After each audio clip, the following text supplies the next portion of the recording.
Hi everyone, how are you today? I wanted to come on here today to talk a little about a condition with hypothyroidism as well as Hashimoto's disease and talk about the difference between the two.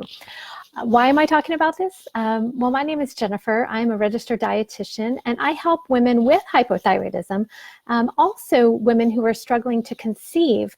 And hypothyroidism really kind of gets in the way of that, makes it a lot more challenging. So we work with a food as medicine approach to nourishing the thyroid and nurturing their possibility to conceive the new life into their family that they have been hoping so long for. So let's talk a little bit today about the difference between hypothyroidism and Hashimoto's thyroiditis or Hashimoto's disease, however you might have heard it, sometimes just Hashimoto's. What is the difference between the two? Well, first of all, let's talk a little bit about what hypothyroidism is. Hypo meaning low, thyroid. It's a condition where you've got low levels of circulating thyroid in your body. It's a clinical diagnosis. That means it's diagnosed with a lab test to confirm, yes, your levels are, below a certain level, or hyper would be above a certain level when we're talking about certain hormones and thyroid hormones. And many times comes along with those symptoms as well as a presentation kind of diagnosis. But the reasons for it are sometimes nutrient deficiencies. Things like iodine deficiencies can contribute. That's why our salt supply in the Western world has been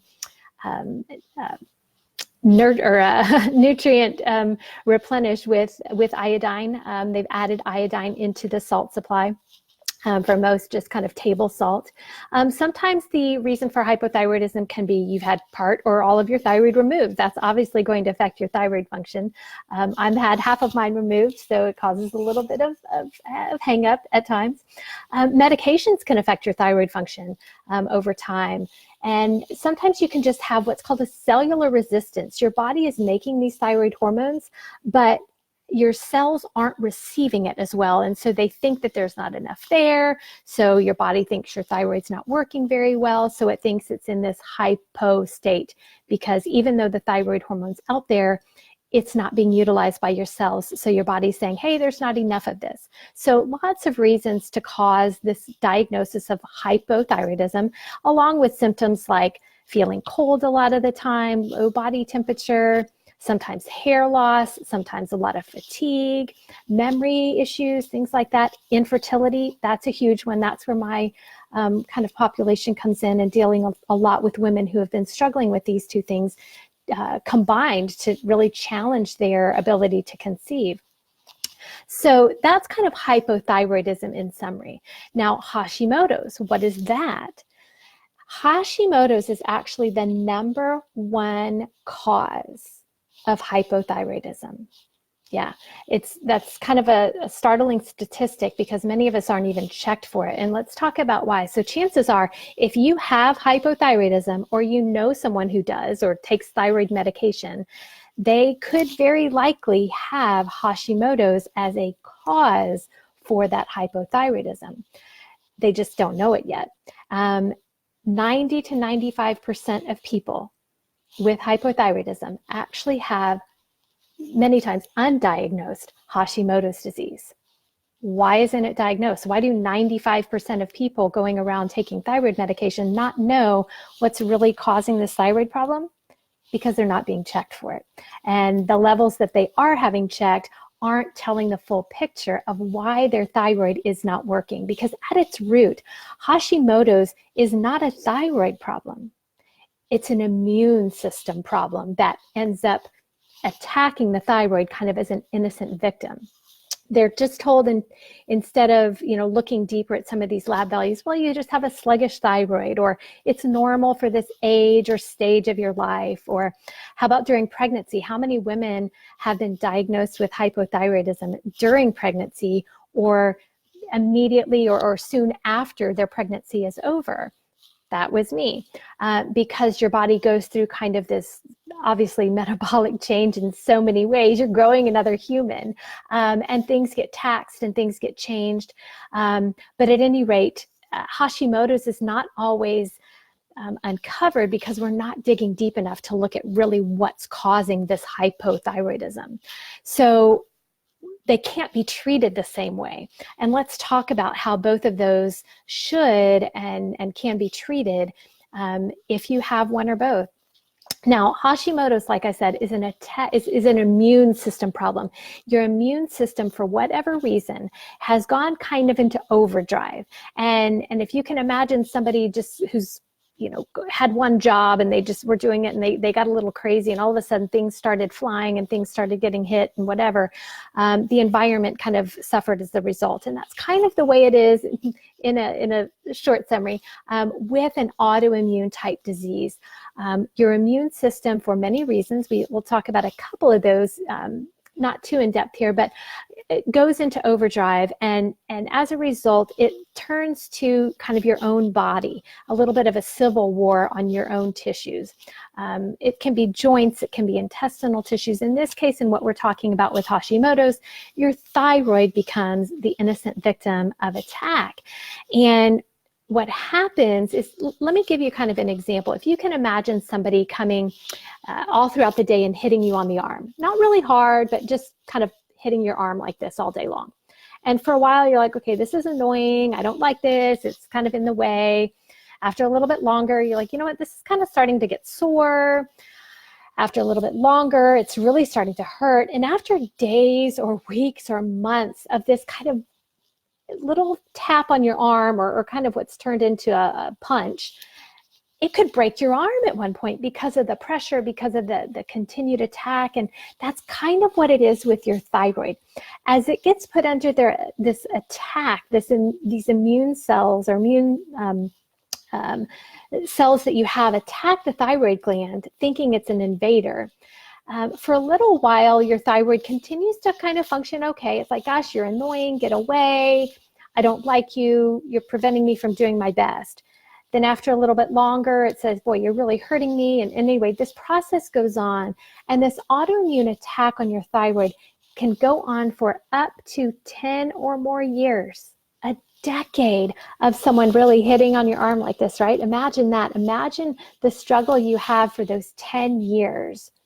That if you would have known what the problem was and could have prevented it, we could have prevented unnecessary tissue damage and irreversible damage on your thyroid gland. So many people are going for these 8 to 10 to more years with this autoimmune attack going on without knowing it. Because again, we're not looking at the right thing on a lab value.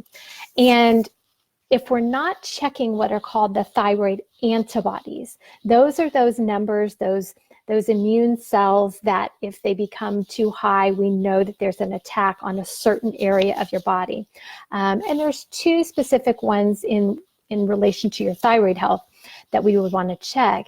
And if you're not checking those to see if those are elevating or increasing in value, then, like I said, this damage can be going on, causing this hypothyroid condition. Remember, you're hitting your arm, you're really beginning to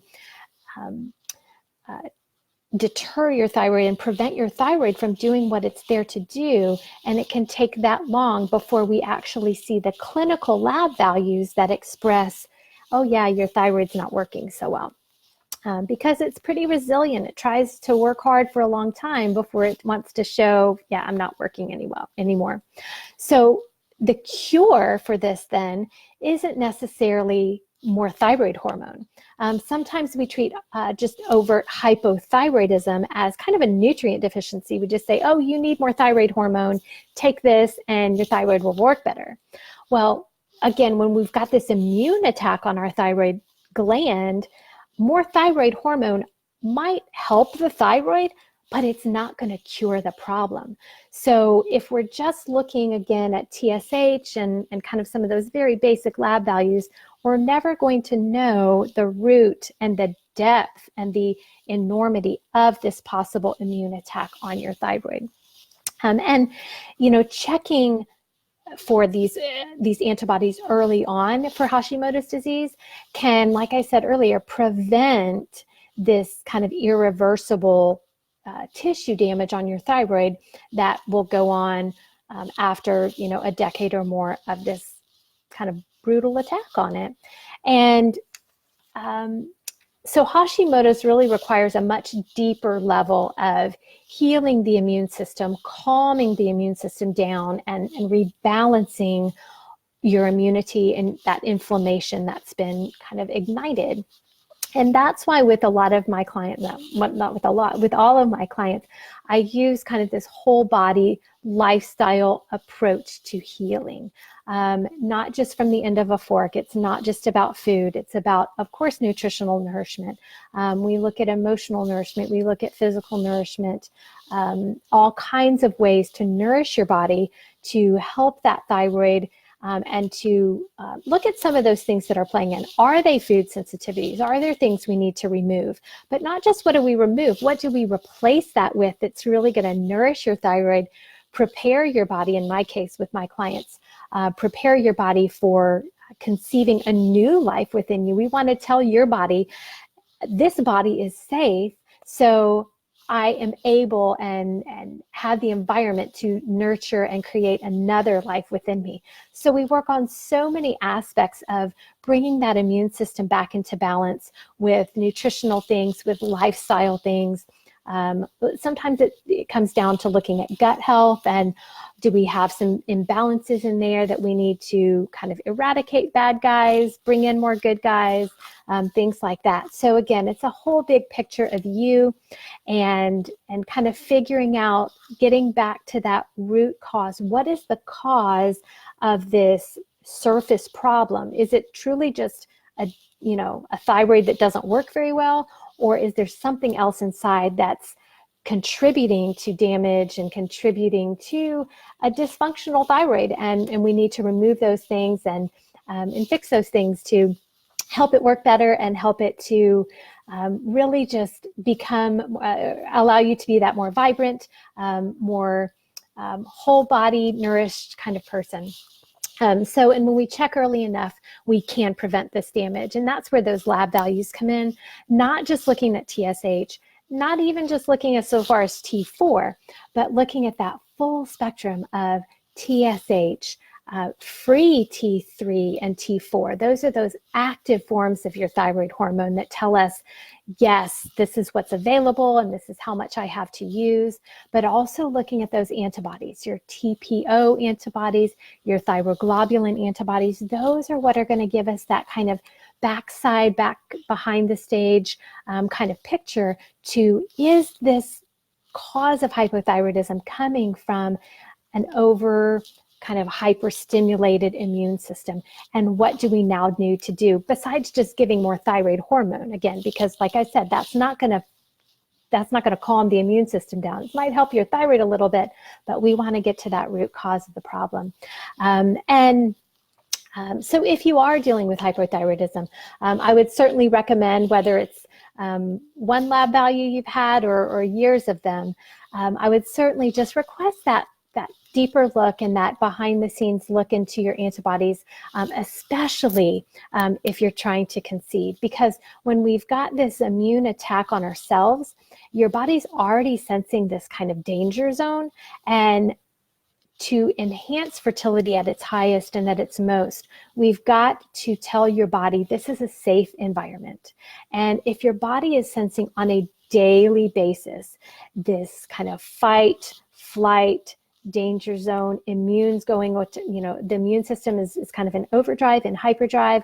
So there's something going on. So we need to shut some of these other systems down to protect not only this person, but a potential life that could form within her. We don't want to harm that little life. So it kind of shuts down some of those systems. And that's where we see that infertility kind of spiral coming back to hypothyroidism, sometimes being the root cause of that.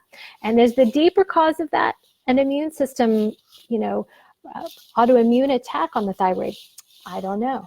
That's where we look deeper into those lab values, bring in those lifestyle things, and kind of get to that whole body nourishment.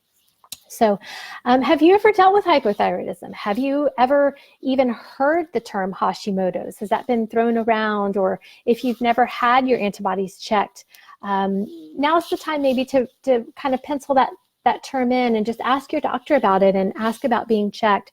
Don't wait for a decade, right, of irreversible damage to be done to your thyroid and to your health picture of your health from here and on out, because some of that damage is irreversible, and we don't want to continue that if we don't have to. So if you have questions, if you have stories to share, if you have things that you're wondering about with hypothyroidism, with Hashimoto's, how did those really relate to fertility?